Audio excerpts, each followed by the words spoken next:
सुबह के 7 बजे जहां मौसम ठंडा ठंडा कूल कूल हो रहा था, वहीं घर में गाने की आवाज से सुनील का पारा गर्म हो जाता है।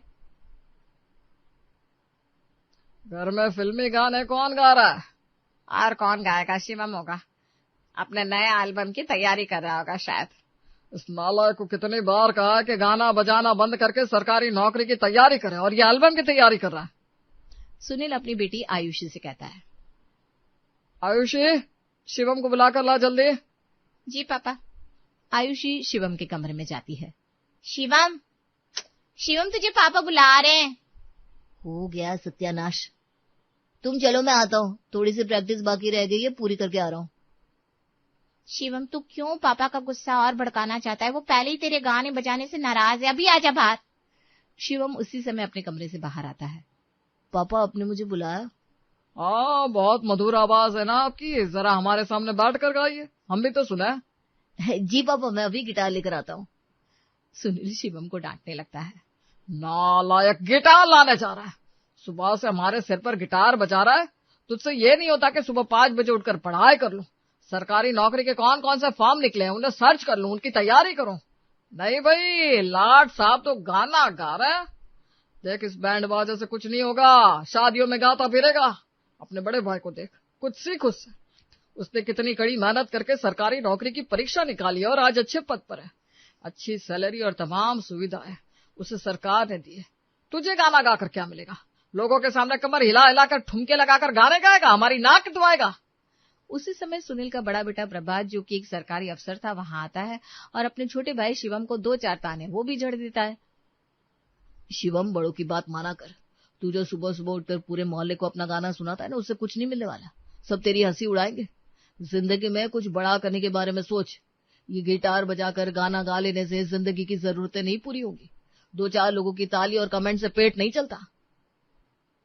मैंने तो पहले ही कहा था शिवम और आयुषी को हॉस्टल में डाल दो, वहीं रहकर दोनों सरकारी परीक्षाओं की तैयारी करेंगे।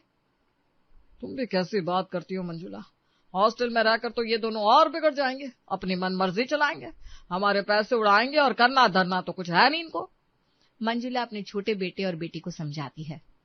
शिवम, आयुषी, तुम दोनों अपने भैया से पूछो, उन्होंने सरकारी नौकरी पाने के लिए कितने पापड़ बेले हैं। रात रात भर जाकर पढ़ता था बेचारा।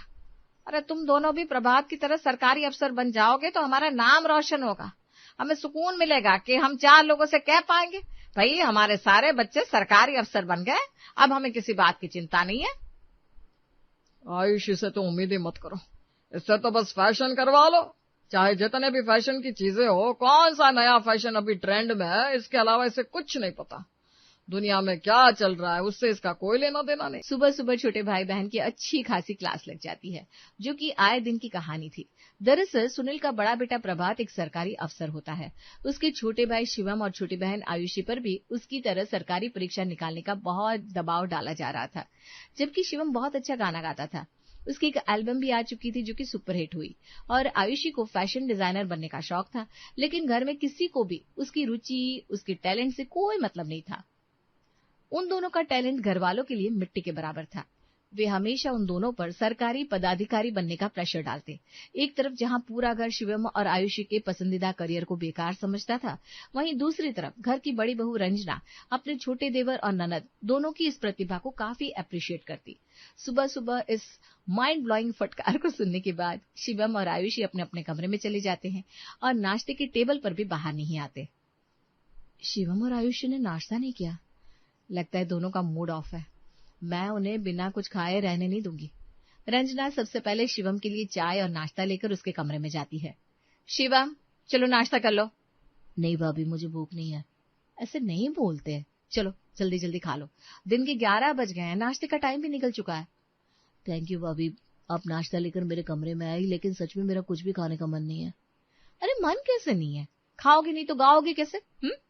मैं जानती हूँ कुछ दिन के बाद तुम्हारा नया एल्बम शूट होने वाला है। उसके लिए खा पीकर तंदुरुस्त रहना जरूरी है। चलो अब जल्दी से नाश्ता कर लो। खा पीकर क्या करूंगा भाभी, जब गाना ही बंद हो गया? किसने कहा? तुम गाने की प्रैक्टिस जरूर करोगे। लेकिन कब? तुम्हारे भैया 9 बजे ऑफिस चले जाते हैं। पापा मम्मी नाश्ते के बाद कहीं ना कहीं बाहर जाते हैं। 1-2 घंटे तो तुम्हें वक्त मिल ही जाएगा, उस समय कर लेना प्रैक्टिस। थैंक यू भाभी, अब कितनी अच्छी हो। काश भैया भी आपके जैसे होते। हो जाएंगे, तुम देखना, बहुत जल्द तुम्हारे भैया और पापा मम्मी को भी तुम्हारे अंदर की इस टैलेंट की कद्र होगी। चलो तुम नाश्ता करो, मैं आयुषी के पास जा रही हूँ। ठीक है भाभी। नाश्ते की ट्रे लेकर रंजना अपनी ननद के कमरे में जाती है। मेरी गुड़िया क्यों नाराज है? नाराज नहीं हूँ भाभी, बस सोच रही हूँ, मैंने एक सपना देखा था, फैशन डिजाइनर बनने का सपना, पर जो शायद अब कभी पूरा नहीं होगा, क्योंकि हमारे घर में तो सिर्फ सरकारी नौकरी करने वाले की ही इज्जत है और किसी की इज्जत ही नहीं है। ऐसी बात नहीं है आयुषी, किसने कहा तुम्हारे काम की कोई इज्जत नहीं है? देखना, एक दिन तुम फैशन डिजाइनर बनकर रहोगी। चलो अब अपना मुंह खोलो और गर्मा गर्म पोहे खाओ। चलो चलो चलो, मुंह खोलो। रंजना आयुषी को अपने हाथों से पोहे खिलाती है। परिवार में एक रंजना ही थी जो अपने देवर और ननद के अंदर की प्रतिभा को समझती और उसे बढ़ावा देती थी, उनके बिगड़े हुए मूड की मरम्मत करती। वरना शिवम और आयुषी का पूरा दिन बस ताने सुनने में ही निकल जाता। कभी पिता के ताने, कभी भाई के ताने। घर में जब सुनील, मंजुला और प्रभात नहीं होते, तब शिवम अपने एल्बम की प्रैक्टिस करता और आयुषी अपने फैशन डिजाइनिंग की। ये सब घर वालों से छिप छिप कर हो रहा था और इसमें रंजना उन दोनों की मदद करती है। शिवम, आयुषी, पापा मम्मी बाहर गए, तुम्हारे भैया भी शाम 6 बजे से पहले नहीं आएंगे। चलो तुम दोनों अपनी अपनी प्रैक्टिस कर लो। ठीक है भाभी। दोनों प्रैक्टिस करने लगते हैं। ऐसा अक्सर ही हो रहा था, लेकिन एक दिन दोनों पकड़े जाते हैं जब प्रभात ऑफिस से जल्दी घर आ जाता है। घर की घंटी बजती है। घंटी की आवाज सुनते ही शिवम और आयुषी किताब लेकर बैठ जाते हैं। रंजना दरवाजा खोलती है। अरे आप इतनी जल्दी घर आ गए? आज ऑफिस में हाफ डे की छुट्टी हो गई थी। ये दोनों महान आत्माएं क्या कर रही हैं? कौन, शिवम और आयुषी? हाँ, दोनों पढ़ाई कर रहे हैं। मैंने बाहर गाने की आवाज सुनी है, शिवम गाना गा रहा था ना। ऐसा बोलते हुए प्रभात शिवम के कमरे में जाता है और उसे तानों की गीत माला ही सुना देता है। तू नहीं सुधरेगा। तुझे पापा ने इतना समझाया कि गाने बजाने में कुछ नहीं रखा, क्यों हमारी इज्जत मिट्टी में मिलाना चाहता है? अगर तुझसे पढ़ाई लिखाई नहीं होती तो हमें बता दे, तुझे परचून की दुकान पर बिठा देंगे। तुझे 1000 बार बता दिया कि सरकारी नौकरी करनी है, इस घर में और कुछ नहीं चलेगा, लेकिन लगता है अक्ल से पैदल है तू, पैदल। घर में कोई नहीं है ये सोचकर तू गाना गाने बैठ गया था ना। अरे मेरी तरह सरकारी नौकरी पा कर तो देख। नहीं, तेरे बस की है ही नहीं, मैं भी किससे बोल रहा हूँ। उसी समय सुनील और मंजुला भी बाहर से आते हैं। क्या हुआ प्रभात बेटा? इस नालायक को समझा रहा हूँ पापा। उसे समझाना तो दीवार पर सर पटकने के बराबर है। मुझे तो लगता है उसे सरकारी नौकरी होगी भी नहीं, वो टपोरियों की तरह गाता फिरेगा बस, और हम कहीं मुंह दिखाने के लायक नहीं रहेंगे। इसी तरह से आयुषी की भी क्लास लगती है। आयुषी, तेरे कमरे में ये कैंची, ये कपड़े क्या कर रहा है? तो कैंची से कपड़े नहीं काट रही है, अपना भविष्य काट रही है। एक काम कर, अपने बड़े भैया से रोज थोड़ा थोड़ा ट्यूशन लिया कर, तुझे बहुत कुछ सीखने को मिलेगा और समझ में आएगा कि जिंदगी जीने के लिए पैसा कितना जरूरी होता है। एक बार तेरी सरकारी नौकरी लग जाएगी पगली, तो लाइफ सेट हो जाएगी तेरी। दोनों भाई बहन घर वालों की बातें सुनते हैं, काफी कोशिश भी करते हैं कि अपनी इस प्रतिभा को दबा दे, अपनी इच्छाओं का गला घोंट दे, लेकिन वो कहते ना, जब किसी चीज से आपको लगाव हो जाए और आपको समझ में आ जाए कि वो चीज सिर्फ पैसा कमाने का जरिया नहीं बल्कि आपकी जिंदगी है, तो उसे छोड़ा नहीं जा सकता। इसी तरह से शिवम गाना नहीं छोड़ सकता था और आयुषी फैशन डिजाइनिंग नहीं छोड़ सकती थी। शिवम और आयुषी पढ़ाई में मन लगाने लगते हैं, लेकिन अपना पैशन, अपनी लाइफ वो नहीं छोड़ते, जिस वजह से घर में उनकी इज्जत नहीं थी। यहाँ तक कि रिश्तेदारों के सामने भी उन्हें नीचा दिखाया जाता है। एक दिन घर में मंजुला का बड़ा भाई अपने परिवार के साथ आता है। शिवम और आयुषी दोनों मामा मामी के पास आते हैं। और शिवम बेटा, क्या चल रहा है? तुम्हारी MBA पूरी हो गई? जी मामा जी, पूरी हो गई। आगे क्या सोचा है? वो मामा जी, शिवम कुछ कहता है, इससे पहले सुनील बोल पड़ता है। अरे इससे क्या पूछ रहे हो, इससे कुछ नहीं होगा। तुम्हें क्या लग रहा है कि प्रभात की तरह ये भी सरकारी नौकरी में लग जाएगा? नहीं भाई, ये तो गाना गाएगा, एल्बम बनाएगा, दुनिया के सामने नाचेगा। सरकारी नौकरी इससे नहीं हो पाएगी। और सरकारी नौकरी मिलनी इतनी आसान नहीं है, बहुत पढ़ाई करनी पड़ती है। शिवम को तो पढ़ाई से ही एलर्जी है, इससे गाना गवा लो बस। शिवम, मामा मामी को एक गाना तो सुना दे। भैया, क्यों? गाना तो तू गा ही सकता है ना, कौन सा तुझसे जनरल नॉलेज के सवाल पूछ रहा है? शिवम गाना शुरू करता है, बीच में ही सुनील उसे टोक देता है। ओ भाई, बस कर दे, बस कर दे, हमें माफ कर, हमें अपना गाना मत सुना। शिवम को काफी बेइज्जती महसूस होती है। वो घर से बाहर चला जाता है और मेहमानों के जाने के बाद भी घर नहीं लौटता। ये शिवम कहाँ चला गया? अभी तक घर नहीं आया। जाने दो उसे, तुम चिंता मत करो, आ जाएगा, कहाँ जाएगा। पापा ने बस थोड़ा सा सुना क्या दिया, मुंह फुलाकर चला गया, कब तक बाहर रहेगा। लेकिन रंजना का दिल नहीं मानता। वो शिवम को फोन करती है। शिवम, कहाँ हो तुम? बाहर हूँ भाभी। घर आ जाओ शिवम, सब परेशान हो रहे हैं। क्यों झूठ बोल रही हो भाभी? भला मेरे लिए कौन परेशान होगा? मेरे पास सरकारी नौकरी जो नहीं है। शिवम, तुम जल्दी घर आते हो या मैं तुम्हें लेने बाहर आऊं? आ रहा हूँ भाभी। थोड़ी देर के बाद शिवम घर आता है। आ गए लाट साहब, नाराज होकर तो ऐसे गए थे जैसे कलेक्टर बन गए हो। नहीं पापा, मेरी क्या औकात, मैं तो गवैया हूँ। अब जुबान लड़ा रहा है। सारे रिश्तेदार भी समझ गए कि मेरा छोटा बेटा और छोटी बेटी दोनों नालायक है, दोनों से कुछ नहीं होने वाला। अरे जाने दीजिए ना, आप क्यों अपना बीपी बढ़ा रहे हैं? प्रभात ने तो हमारी इज्जत रख ली ना, अब इनके बस की कुछ करना नहीं है तो ना करें, अपना अपना खुद समझेंगे। एक दिन की बात है। भाभी, आज मेरा नया एल्बम शूट होने वाला है, मुझे वहां जाना है और आज सारा दिन लग जाएगा। ठीक है, तुम जाओ शिवा। लेकिन मम्मी पापा को क्या बोलूं? अरे मम्मी पापा से कह देना कि पढ़ाई करने के लिए लाइब्रेरी जा रहे हो। ठीक है भाभी। शिवम ऐसा ही करता है और घर में झूठ बोलकर एल्बम की शूट पर चला जाता है। उसका एल्बम शूट होता है और कुछ दिन के बाद लॉन्च भी हो जाता है। इस बार उसका नया एल्बम पिछले वाले एल्बम से भी ज्यादा धमाल मचाता है। इधर आयुषी भी मम्मी पापा से छिप छिप कर फैशन डिजाइनिंग का काम शुरू कर देती है और एक फैशन ब्रांड उसे सिलेक्ट भी कर लेता है। दोनों भाई बहन सफलता की सीढ़ियां चढ़ने लगे थे। घर वालों से ये बात आखिर कब तक छिप सकती थी? एक न एक दिन तो पता चलना ही था। एक दिन अपने मोबाइल फोन पे सुनील शिवम का नया एल्बम देख लेता है। वो मंजुला को दिखाता है। ये देखो अपने साहबजादे को। कौन है ये? अरे तुम्हारा लाडला शिवम, और कौन।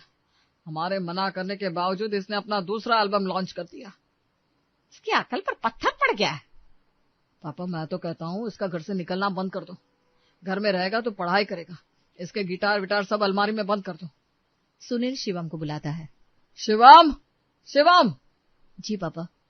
क्या चाहता है तू? क्या हुआ पापा, आप ऐसा क्यों पूछ रहे हैं? मैंने तुझे पढ़ाया लिखाया रे, उसकी कुछ तो कद्र कर ले। तो फिर गाना गाने पहुंच गया। अरे तुम दोनों को देखकर कोई नहीं कहेगा कि तुम लोग सगे भाई हो। एक सरकारी नौकरी वाला और दूसरा गाना गाने वाला। और वो कहाँ है पापा की परी? आयुषी, जरा उसे तो बुलाओ। शिवम आयुषी को बुलाकर लाता है। आयुषी बेटा, तूने कौन कौन से सरकारी नौकरियों के फॉर्म भरे?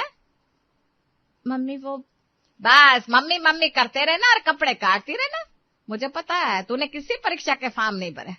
बस बहुत हो गया, अब इसकी शादी करा दो, पढ़ाई तो इससे होगी नहीं। शिवम और आयुषी की अच्छे से रिमांड ली जा रही थी। तभी रंजना, जो कि चुपचाप सब कुछ सुन रही थी और कई दिनों से ये सब देख रही थी, उससे रहा नहीं जाता। अपने छोटे ननद और देवर के सपोर्ट में आगे आती है। शिवम और आयुषी, इस घर में किसी को भी तुम दोनों के टैलेंट की कदर नहीं है, लेकिन मैं तुम लोगों के साथ हूँ। तुम दोनों ने बहुत अच्छा काम किया है और लोगों के बीच अपनी पहचान बनाई है, अपना नाम कमाया है। ये क्या कह रही है रंजना बहू? मम्मी जी, मैं ठीक कह रही हूँ। शिवम का नया एल्बम कितना हिट हो रहा है आप लोगों को नहीं पता। इसे बड़े बड़े स्टार्स के साथ काम करने के ऑफर मिल रहे हैं। लेकिन दुख इस बात का है कि घर के बाहर के लोगों को शिवम की मेहनत और प्रतिभा दिख रही है और घर के लोगों को नहीं दिख रही। शिवम ने अपनी मेहनत से दुनिया में अपनी पहचान बनाई है। भले ही वो आप लोगों के लिए कुछ ना हो, लेकिन दुनिया के सामने वो एक बहुत अच्छा कलाकार है। मम्मी जी, पापा जी, सिर्फ सरकारी नौकरी करने वाला ही इज्जत का हकदार नहीं होता। हर वो इंसान इज्जत का हकदार है जिसने अपने अंदर की छिपी हुई प्रतिभा को लाख कोशिशों के बावजूद उसे मरने नहीं दिया और दुनिया को अपनी प्रतिभा का लोहा मनवाया है। भले ही शिवम आप लोगों के लिए सिर्फ एक गवैया हो, लेकिन दुनिया के लिए वो एक ग्रेट म्यूजिशियन है। रंजना आयुषी की भी जमकर तारीफ करती है। मेरे दोनों छोटे ननद और देवर ने इतनी कम उम्र में बड़े बड़े लोगों के साथ काम करना शुरू कर दिया है। आयुषी की फैशन डिजाइनिंग को देखकर एक बड़े फैशन ब्रांड ने इसे हायर कर लिया है। इसे 1.5 लाख की सैलरी दे रहे हैं। ऐसे में अगर इन्हें हम सपोर्ट नहीं करेंगे तो और कौन करेगा? और कोई इनका सपोर्ट करे या ना करे, मैं तो करूंगी। मैं हर कदम पर इनका साथ दूंगी, इनकी इच्छाओं को मरने नहीं दूंगी मैं। रंजना की बातें सुनकर प्रभात को भी होश आ जाता है। उसे लगता है अब तक वो अपने ही भाई बहन के साथ कितना गलत व्यवहार कर रहा था। अब प्रभात भी शिवम और आयुषी के लिए आगे आता है। पापा, रंजना बिल्कुल सही कह रही है। अब मैं भी शिवम और आयुषी के साथ हूँ। ये दोनों जो चाहते हैं उन्हें करने में मैं इनकी मदद करूंगा। प्रभात बेटा, तू भी? हाँ पापा, जरूरी नहीं कि हर कोई सरकारी नौकरी ही करे, कोई कुछ और करके भी नाम कमा सकता है। ठीक है, मेरे पास सरकारी नौकरी है, लेकिन इसका मतलब ये नहीं कि मैं शिवम और आयुषी के सपनों को मरने दूं। इन्हें मेरी जरूरत है, इनके सपनों को उड़ान मिलनी ही चाहिए, और इस काम में मैं इनका हौसला बढ़ाऊंगा। प्रभात शिवम को अपने पास बुलाकर उसकी पीठ थपथपाता है और उसे गले लगाता है।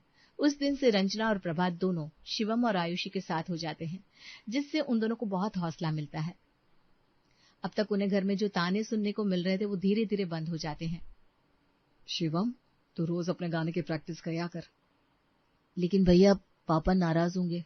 अरे तू पापा को छोड़, वो सब मैं देख लूंगा। तेरी प्रैक्टिस नहीं रुकनी चाहिए बस। और आयुषी, तू अपनी जॉब ज्वाइन कर ले, छोड़ ये किताबें, जा जाकर अपना सपना पूरा कर। मैं इस दिवाली तेरे डिजाइन किए हुए कपड़े ही पहनूंगा। सच भैया? और नहीं तो क्या, मैं झूठ बोल रहा हूँ। अब तक शिवम चोरी चुपके एल्बम बनाया करता था, लेकिन भाई और भाभी का सहयोग मिलने के बाद उसे ये काम छिप छिप के करने की जरूरत नहीं थी। उन दोनों को थोड़ा सा सहयोग मिलने भर की देरी थी। उन दोनों ने ऐसी उड़ान भरी कि अड़ोसी पड़ोसी, नाते रिश्तेदार, दोस्त यार सब घर आकर सुनील और मंजुला को बधाइयां देने लगते हैं। बधाई हो दीदी, हमने टीवी पर शिवम का गाना देखा था। अपना शिवम तो बड़ा नाम रोशन कर रहा है। सुना है उसे फिल्मों में भी गाना गाने का मौका मिल रहा है। आयुषी भी बड़े बड़े सेलिब्रिटीज के कपड़े डिजाइन कर रही है, काफी अच्छे पैसे मिल रहे होंगे उसे। हाँ भाई, दोनों बच्चे बहुत अच्छा कर रहे हैं। मैंने ही उन्हें पहचानने में भूल कर दी। अब सुनील को शिवम और आयुषी के साथ किए अपने व्यवहार पर पछतावा हो रहा था। तभी माहौल को हल्का करने के लिए रंजना मिठाई लेकर आती है। लीजिए, इसी बात पर आप सब अपना अपना मुंह मीठा कीजिए। सिर्फ मुंह मीठा करने से बात नहीं बनेगी, कुछ बड़ा होना चाहिए, पार्टी वार्टी होनी चाहिए। वैसे दोनों बच्चे हैं कहाँ? मामा जी, शिवम और आयुषी अपने काम पर गए हैं, शाम तक आ जाएंगे। और हम लोग तो पार्टी भी रखेंगे। शिवम का एक और नया एल्बम आने वाला है, उसे आने दीजिए, फिर हम ग्रैंड पार्टी करेंगे। फिलहाल आप लोग खाना खाकर जाइएगा, खाना बन चुका है। रंजना मेहमानों को खाना खिलाती है। उनके जाने के बाद, देखा पापा, मेरी सरकारी नौकरी लगने के बाद जितने लोग हमें बधाइयां देने आए थे ना, उससे कहीं ज्यादा शिवम और आयुषी की तरक्की पर लोग हमें बधाइयां दे रहे हैं। घर से बाहर निकलते ही कॉलोनी की महिलाएं मुझसे शिवम और आयुषी की ही बातें करती हैं। कहती है, आपके दोनों बच्चे काफी होनहार है, आपका नाम रोशन कर दिया। मैं ही गलत था, उन्हें समझ नहीं पाया। मुझे लगता था पढ़ लिख कर सिर्फ सरकारी नौकरी करना ही जिंदगी का एकमात्र लक्ष्य है, लेकिन नहीं। जिंदगी का असल लक्ष्य तो ये है कि जो आप चाहते हो उसे हासिल करो और जिंदगी में आगे बढ़ो। सिर्फ आप नहीं पापा, मैंने भी उनके साथ बहुत बुरा व्यवहार किया है। अच्छा हुआ रंजना ने हमें हमारी गलती का एहसास दिला दिया। अब पूरा परिवार शिवम और आयुषी के साथ था। सबको समझ में आ चुका था कि जो इंसान जिस काम को अच्छी तरह से कर सकता है उसे वही करने दिया जाना चाहिए। जबरदस्ती किसी के माथे पर किसी चीज को थोपना या प्रेशर डालकर कोई काम करवाना उसके उज्जवल भविष्य को बिगाड़ सकता है। आज सीता निवास में अलग ही माहौल था। कारण आइए जानते हैं। रोटी नहीं, आज तो छोले भटूरे खाऊंगा। देख लो आंटी जी, रोटी का आटा गूंथ चुकी है भाभी, उसके बाद अंकल जी छोले भटूरे का बोल रहे। फिर आप मत बोलिएगा अपनी मर्जी से खाना बना लेती है मैं। अरे मैं क्यों बोलने लगे कुछ? ये इस घर के मालिक है, जो इनका मन करेगा खाएंगे। ऐसे भी आजकल इनकी खुशी 4 गुना हो रखी है। रिटायर होकर बच्चों के साथ वक्त जो बिताने वाले हैं। मुस्कुराती हुई रूपा रसोई में जाती है। फिर से मेनू चेंज हो गया भाभी, अंकल जी ने पराठे के लिए मना कर दिया, अब छोले भटूरे बनाने को बोला है। आजकल घर का माहौल और खास करके अंकल जी का मूड बड़ा खिला खिला से रहता है। देखकर लगता है संडे की भी छुट्टी छोड़ दो और इधर ही रहो। ऐसे भी घर जाते ही मेरा मर्द कलेश करता है, पूरे मूड का सत्यानाश कर देता है। बाहर हॉल में पूरा परिवार एक साथ बैठकर हंसी ठिठोली कर रहा था, तो यहाँ रूपा मुस्कुरा रही थी, पर नीति वो तो कहीं और ही खोई हुई थी। अरे भाभी, क्या कर रही हो? गूंथे हुए आटे में पानी डाले जा रही हो क्या? अरे वो नीति अपने आसपास देखती है। उसने 3 बार अलग अलग परात में आटा गूंथ कर रखा था और ये चौथी बार था। क्या बात है भाभी, सब ठीक तो है ना? किधर खोलिए आप? चौथी बार आटा लगा रही है और इस बार तो आटे में सिर्फ पानी है। कुछ नहीं रूपा, वो मैं छोले की तैयारी करती हूँ, तू जाकर आटा लगा। छोले तो वैसे भी घर पर है नहीं। मेनका आज छोले कुलचे बनाने वाली है, उसने छोले जरूर भिगोए होंगे। मैं जाकर उसके यहाँ से लेकर आती हूँ। रसोई से बाहर निकलकर नीति जैसे ही हॉल में आती है, बाहर हो रही बातें उसका ध्यान खींच लेती है। इतने साल काम किया आपने सरकार के लिए, और सरकार आपको क्या दे रही है? मात्र 80 लाख रुपए। 80 लाख में होता क्या है? अरे तो सिर्फ 80 लाख थोड़ी ना दे रहे हैं आपको। 2 बेटे हैं, एक बेटी है, एक प्यारी बहू है, ऊपर से मेरे 15-20 लाख की सेविंग है। पूरे पैसे मिलाकर 1 करोड़ आपके अकाउंट में डाल दूंगा, ठीक है? और फिर पेंशन भी तो आएगी हर महीने। मुझे तो कैसे भी करके एक फॉरेन ट्रिप करवा दो पापा, उसके बाद तो शादी हो जाएगी मेरी। भगवान करे सब अच्छा ही हो, वरना जब तक पेड़ में आम लगते हैं लोग तभी तक पेड़ के आजू बाजू रहते हैं। पत्ते फल झड़ जाते हैं और लोगों के लिए वो पेड़ भी सिर्फ जगह ऑक्यूपाई करने वाला एक सामान बन जाता है। नीति मेनका के घर भिगोए छोले लेने जाती है, जहां दोनों की बात होती है। 80 लाख भी कोई कम अमाउंट नहीं है, ऊपर से हर महीने 50,000 पेंशन की भी तो आएंगी। मैं तो बहन एक ही सजेशन दूंगी, कम से कम इस 80 लाख में से 30 लाख तू अपने नाम करवा ले। जिसके पास पैसे होते हैं ना, उसी की वैल्यू होती है।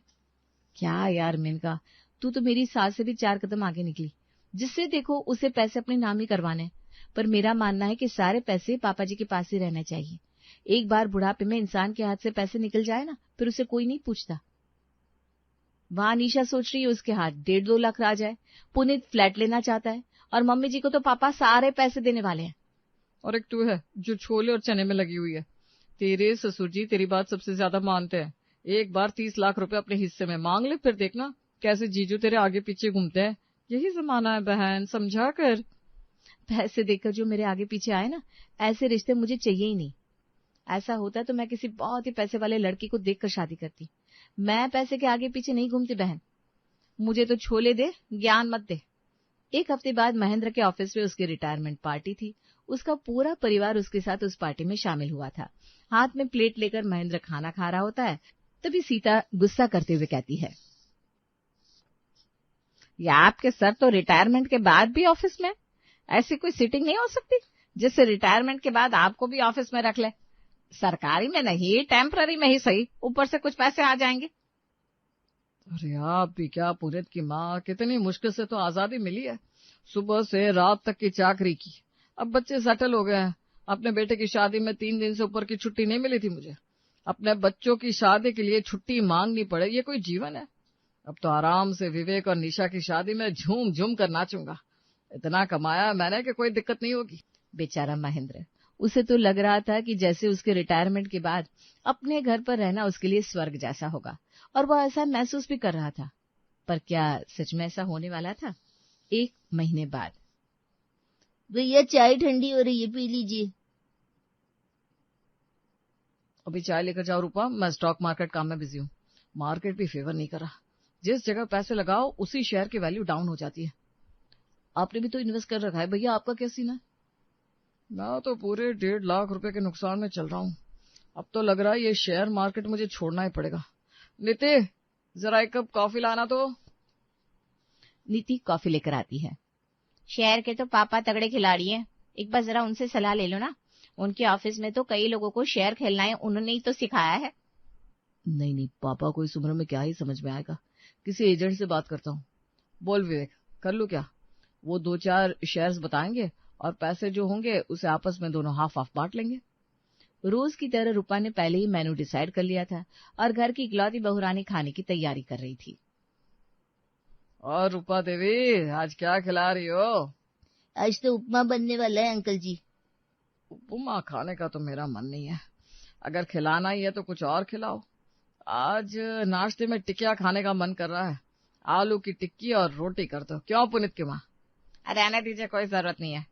आजकल देख रही हूँ मैं, तीनों वक्त आपको अलग अलग खाना चाहिए होता है। राशन मुफ्त में आता है क्या? अब जिस चीज की तैयारी पहले शुरू कर दी है वो खाना तो वेस्ट ही जाएगा ना। कोई जरूरत नहीं है। रूपा, जो बन रहा है वही टेबल पर लगवाओ। पर अंकल जी का मन टिकिया खाने का है तो। बुढ़ापे में सठिया गया है तुम्हारे अंकल जी। इनकी बातें ना एक कान से सुनकर दूसरे कान से निकाल दिया करो। कढ़ाई में अभी तक नीति ने सूजी डाली नहीं थी, क्योंकि उसे पता था उसके पापा जी फिर से मेन्यू चेंज कर देंगे। तभी रूपा रसोई में आती है। अभी तक उपमा नहीं बनाया ना भाभी, बाहर से भी इंतजार कर रहे हैं। तेरे थोबड़े को क्या हो गया? हाँ, वैसे तो जब भी पापा से बात करके आती हो हंसती हुई आती हो। क्या बोला पापा जी ने? कहीं पाव भाजी बनाने के लिए तो नहीं बोल दिया? सब्जियां भी इतनी नहीं है। नहीं, वो आंटी जी बोल रही थी जो तुम लोगों ने सोचा है वही बनाओ, तो उपमा ही बनेगा। अंकल जी सठिया गए, उनकी बात पर ज्यादा ध्यान नहीं देने का। हे भगवान, ये वो ना हो जो मैं सोच रही हूँ। उपमा तैयार हो चुका था और खाने को बाहर सर्व किया जाता है। अब इनके प्लेट में क्या उपमा दे रही है? इन्हें कहीं नहीं जाना, ये तो दिन भर यहीं बैठे। पहले पुनीत और विवेक की थाली परोस। पर हमेशा से अंकल जी को पहले में नाश्ता परोसती आई हो ना आंटी जी। तुम्हारी आंटी जी सही कह रही है रूपा। ये पकड़ विवेक, तू मेरी थाली ले ले जल्दी से बेटा। तू पुनीत की थाली लगा दे, मैं अपनी थाली खुद लगा लूंगा, कोई बड़ी बात थोड़ी ना है। महेंद्र खुद उठकर सभी की प्लेट लगाने लगता है। तभी निशा कहती है, मुझे आपसे कुछ बात करनी है पापा। आपको याद है आपके रिटायरमेंट के वक्त मैंने कहा था कि एक फॉरेन ट्रिप करनी है मुझे। बाकी लड़के तो आप लोग देख ही रहे हो मेरे लिए, पता नहीं कब कौन सा लड़का जच जाए और मैं ससुराल की हो जाऊं। उसके पहले एक बार गर्ल्स ट्रिप पर जाना है। तेरा बाप तो सब कुछ तेरी माँ को देकर बैठा है बेटा, मेरे पास तो खुद कुछ नहीं है। तेरी माँ जो देती है उसी से खर्च चलता है मेरा। निशा की माँ, जरा 1.5 लाख रुपए दे दीजिए, निशा को विदेश घूमकर आ जाएगी। मैं क्यों दूं? निशा ने अपने पापा से पैसे मांगे तो उसके पापा देंगे पैसे। बड़ा मजाक करती है आप। मैं कहाँ से दूंगा? मेरे पास जो था तब मैंने आपको सब दे दिया। पेंशन भी कहाँ आती है मेरे हाथ। तो वो तो आपकी गलती है ना पापा। यहाँ देखिए बगल वाले पवन अंकल 75 साल के हो गए, आज तक गले पर बैठते हैं। बेटा क्या करता है? मटर गश्ती। और यहाँ देखिए, ना विवेक की शादी हुई है ना निशा की, और आप है कि फ्री होकर बैठ गए। ऐसे बैठकर खाने से तो खजाना भी खाली हो जाता है। हमारी तो तिजोरी फिर भी छोटी है, जिसमें ना बराबर पैसे हैं। मेरे ऑफिस के पास एक दुकान है, उसमें एक आदमी की जरूरत है। मैं तो कहता हूँ आप वहां काम पकड़ लीजिए, बोले तो मैं बात करूं। अरे कहाँ की बात कहाँ चली गई? निशा कह रही थी उसे फॉरेन ट्रिप पर जाना है। बताओ मम्मी, तू डायरेक्ट मम्मी से इस बारे में बात करना निशा। लगता है मम्मी नाराज हो गई है। मालकिन मम्मी जी है तो बात मम्मी जी से करना चाहिए। वैसे उस लड़के का क्या हुआ जिसकी माँ से तुम पिछली रात बात कर रही थी? किस लड़के की माँ से आपकी बात हुई? आपने तो मुझे कुछ बताया भी नहीं। अरे आपको क्या ही बताना रह गया। आप कौन सा अपनी बेटी को विदा कर देंगे? बेटी को विदा करने के पहले तो आप खुद घर पर आकर बैठ गए। कहाँ पहले 1.5 लाख रुपए आते दिखते थे और अब 50,000। इतने से क्या होता है मुझे तो समझ में नहीं आ रहा है। कैसे निशा की शादी होगी क्या पता। जैसे जैसे दिन बीते जा रहे थे, अपने ही घर में महेंद्र की इज्जत कुत्तों वाली होती जा रही थी। निशा के लिए लड़का फाइनल हो गया था, अब बाकी चीजें फाइनल हो रही थी। भाग दौड़ तो मम्मी देखो किसी से होने वाली है नहीं। मैं और भैया रहेंगे ऑफिस में, और पापा का शेड्यूल तो तुम जानती हो। दिन भर कभी लाइट रिपेयर करना, कभी टीवी। इसके अलावा तो उन्हें कुछ समझ में आता नहीं। कुछ इवेंट मैनेजर से बात हुई है। तुम बताओ इसमें से किसका काम अच्छा लग रहा है, जिसका सही रहेगा उसे फाइनल कर देंगे। तभी अपने एक हाथ में बाल्टी और दूसरे में पोछा लिए महेंद्र वहां आता है। अरे रिसोर्ट और इवेंट मैनेजर बुक हो रहे हैं, मुझसे पूछा होता तो मेरे पास कितने लोगों के कांटेक्ट है। 20 से 30% का डिस्काउंट करवा देता मैं। अब तो रहने दो पापा, ये बाल्टी और पोछे के बीच में आप आजकल के ट्रेंड को पूरी तरह से भूल चुके हैं। हम है ना, we will decide, don't worry. एक सुबह हर रोज की तरह अपना झोला और छतरी लिए महेंद्र अपनी बहू के कमरे में जाता है। लगता है पुनीत नहाने गया है। तू बता बहू, सब्जी कौन कौन सी ले आऊं? पालक खाएगी? आप तो है ही, थैंक गॉड। मैं तो भूल ही गई थी, पापा जी कब से इनसे कह रही थी कि आते वक्त बताना रात को समोसे ले आइएगा, पर नहीं, इन्हें तो अपने काम से फुर्सत ही नहीं है। इस घर में सिर्फ आप ही हैं जिससे मैं कुछ एक्सपेक्ट कर सकती हूँ। सच बता रही हूँ, आप नहीं होते तो लगता है मैं बावली हो जाती। अच्छा पापा जी, मैंने ना लिस्ट बनाई है, राशन भी लगभग खत्म होने वाला है। राशन भी लाना है और सब्जी में पालक के साथ साथ भिंडी और बैंगन भी लाइएगा प्लीज। मेरी बहू ने बोल दिया और काम हो गया। एक बार ये सब करके आ जाता हूँ, फिर सभी के कमरे की चादर बदल दूंगा। चद्दर और पर्दे बड़े गंदे हो रखे हैं। तभी अपने बालों को पोंछता हुआ पुनीत बाथरूम से बाहर आता है। गीजर भी खराब हो गया है। मैं तो घर पर रहता नहीं पापा, आपको ध्यान रखना चाहिए ना, गीजर बनवाना होगा। रात से पता नहीं एसी को क्या गया, 20 के ऊपर टेम्परेचर जा ही नहीं रहा। महेंद्र सुबह सुबह अपनी बहू के लिए सब्जियां लेकर आता है।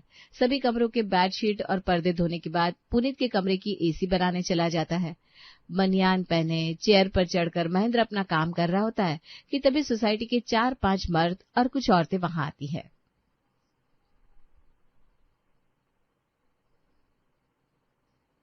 बोर्ड की वोटिंग तो हो चुकी है, अब ये किस चीज का चुनाव चल रहा है अंकल जी? इस बार सोसाइटी की सेक्रेटरी हमारी मिसेस को ही बनाना है बेटा जी। अरे थम जाओ विनोद बाबू, महिला सबसे आगे इसका ये मतलब नहीं कि मर्दों को भूल जाया जाए। भाभी जी तो पहले ही कई सारे संस्थाओं की प्रेसिडेंट बनकर बैठी है, एक बार सेक्रेटरी बनने का मौका मुझे भी मिलने दो। तो बस आज रात की मीटिंग में तुम सेक्रेटरी पद के लिए मेरा नाम आगे कर देना बेटा। सेक्रेटरी का चयन हो रहा है, इस बारे में हमें इन्फॉर्म ही नहीं किया गया। ऐसा है तो फिर पापा ही बनेंगे सेक्रेटरी। नीति जैसे ही ये कहती है सभी जोर जोर से हंसना शुरू कर देते हैं, और उनका हंसना भी जायज था। जिस मर्द की इज्जत उसके घर वाले नहीं करते, उसकी इज्जत बाहर वाले क्यों ही करने जाएंगे। एक मिनट, आप लोग जो ये हंस रहे हैं ना, इसे पता है क्या कहते हैं? अपना काम पूरा ना करना और फिर खुद पर हंसना। सोसाइटी में एक मीटिंग होने वाली है, इस बारे में हमें बताया ही नहीं गया, यानी कि आप लोग हमें सोसाइटी का हिस्सा ही नहीं मानते। चलो ये भी अच्छा है, अब सोसाइटी मेंटेनेंस का जो चेक हमारी ओर से आता था ना, वो भी नहीं आएगा। और फिलहाल आप में से कोई सेक्रेटरी बना नहीं है, तो जो सेक्रेटरी है उसके सामने मैं इस बात को रखने वाली हूँ। आप लोग समझते क्या है खुद को? 65 साल के आदमी को, जो एक एक्स गवर्नमेंट एम्प्लॉई है, आप हंस रहे, उसका मजाक उड़ा रहे और कहते हैं मुझे सेक्रेटरी की पोस्ट के लिए वोट दो। सीरियसली? नीति अपना फोन निकालती है और सभी का वीडियो बनाकर सोसाइटी के ग्रुप में डाल देती है विद अ कैप्शन, क्या हमारे सोसाइटी को ऐसे सेक्रेटरी चाहिए? वहां से जैसे सभी लोग बाहर निकलते हैं, नीति अपने पापा जी से कहती है, बहुत हो गया पापा जी, बहुत हो गया ना। आपकी बीवी इज्जत दे रही है ना बच्चे, और सोसाइटी वाला को तो हमने देख ही लिया। कल को रूपा आपको कुछ बोले उसके पहले आप खुद के लिए स्टैंड लीजिए। जिस आदमी के हाथ खाली हो जाते ना बेटा, वो अपने लिए स्टैंड नहीं ले पाते। अब मेरा मन भी जरा टूट गया है, लगता है जैसे अब मुझसे किसी को प्यार ही नहीं था। जो लगाव था सभी को पैसों से ही था। मन लगा रहे इसलिए घर के काम करता रहता हूँ। अब सोसाइटी के सेक्रेटरी आप ही बनेंगे और पेंशन के पैसे अपने हाथ में ही रखेंगे। देखती हूँ मैं कैसे कोई अब आपकी इज्जत नहीं करता। शाम को सोसाइटी मीटिंग में नीति अपने ससुर के साथ पहुंचती है। अब सबसे आग्रह करूंगा कि वोट देकर मुझे ही सेक्रेटरी बनाए, ताकि आप उन लोगों का मजाक उड़ा सके। मेरा मतलब है आप पर तो हर वक्त काम का प्रेशर रहता है, घर आने के बाद भी कानों पर फोन लगाए रहते हैं आप। ऐसे में आप सोसाइटी का काम कैसे संभाल पाएंगे? और आंटी जी, आपको अपना घर देखना होता है, अपनी बहू का कलेश देखना होता है, उसके बाद आप सोसाइटी को कहाँ वक्त दे पाएंगे? बाकी आप सभी लोग इन दोनों प्रत्याशियों का वीडियो तो देख ही चुके होंगे। अगर कोई इस वक्त इस पोस्ट के लिए बेस्ट है तो वो सिर्फ और सिर्फ पापा जी हैं। रिटायरमेंट के बाद से सोसाइटी में जब भी जरूरत पड़ी, वहां सबसे पहले पापा जी खड़े रहे। सोसाइटी के बाकी मेल घर पर हो या ना हो, पापा जी अवेलेबल ही मिलेंगे। इतने साल अपने काम को ईमानदारी से दिया हो तो क्या सोसाइटी नहीं संभाल पाएंगे? और तालियों के साथ महेंद्र का चयन एज ए सेक्रेटरी हो जाता है। अगली सुबह वॉक करके लौटा विवेक बार बार बेल बजा रहा था, पर कोई दरवाजा नहीं खोलता। कब से बेल बजा रहा हूँ, किसी ने दरवाजा ही नहीं खोला। फोन कर रहा हूँ तो फोन भी नहीं उठा रहा। ये बेल कैसे बंद कर देते हैं सब? बेल किसी ने बंद नहीं किया विवेक, बेल खराब हो गया है। जाते वक्त किसी इलेक्ट्रिशियन को लेकर आना। कॉफी नहीं थी? न चाय बन पाएगी ना कॉफी। गैस को तो पता नहीं क्या हो गया है, ऑन ही नहीं हो रही। इस बर्नर को निकाल कर बनवाने के लिए भी दे आना। अरे पापा है ना, उनको बोलो ना बेकार में इलेक्ट्रिशियन को बुलाया तो अच्छा खासा लिफाफा लग जाएगा। और इतने भारी गैस को निकाल कर रिपेयर में देकर आना फिर लेकर आना, इतना कुछ नहीं होगा मुझसे। पापा को फुर्सत नहीं है, अब वो सोसाइटी के सेक्रेटरी है। और वैसे भी उनके हाथ के किए हुए काम की वैल्यू कहाँ थी इस घर में? 12,000 राशन में इतना पैसा कैसे लग गया? वो सब मुझे नहीं पता मम्मी जी, पापा जी ने तो कभी इन चीजों का हिसाब नहीं किया। अब जल्दी से पैसे दीजिए ना, राशन वाला सर पर नाच रहा है। मेरे नहीं तो अपने बेटों से दिलवाइए। जेब से पैसे निकालने हैं ये सुनते ही पुनीत और विवेक हाथ पीछे कर लेते हैं।